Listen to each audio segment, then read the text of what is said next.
These are portions of a letter that lawyer Larry Lefevre wrote to the press in response to the many letters written by Kelly McGinnis after he shot his ex-wife's lawyer, Tom Meyer, to death in 1996. Dear Editor, this is the first birthday that my daughter did not spend in her home with her family and friends. This is the first birthday she has known fear.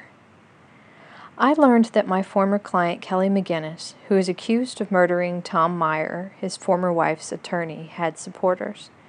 I learned that a lot of people don't have too much remorse for a divorce lawyer. I cannot imagine what pain those comments must have inflicted on Tom's widow, children, and friends. I hope Kelly McGinnis did not commit a cold-blooded murder.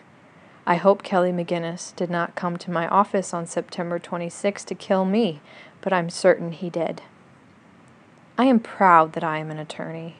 I have dedicated my professional life to excellence, whether it involves divorce or other legal matters. I have been accused by Kelly McGinnis of throwing his case. Nothing could be further from the truth. I represented Kelly McGinnis with all my heart, with all my legal knowledge and experience.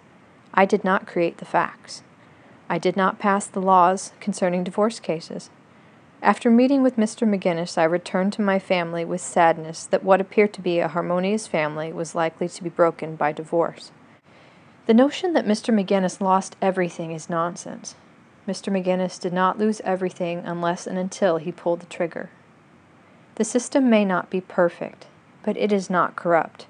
In 20 years of dealing with the courts, including family law, I have never felt that a judge rendered a decision other than as based on the evidence, the law, and the judge's good conscience. This does not mean that I have been happy with every decision, but it does mean that I have not felt that the decision was rendered from an improper motive. It is often said that our system is not perfect, but it is better than most. I am writing this letter to stand up for the system.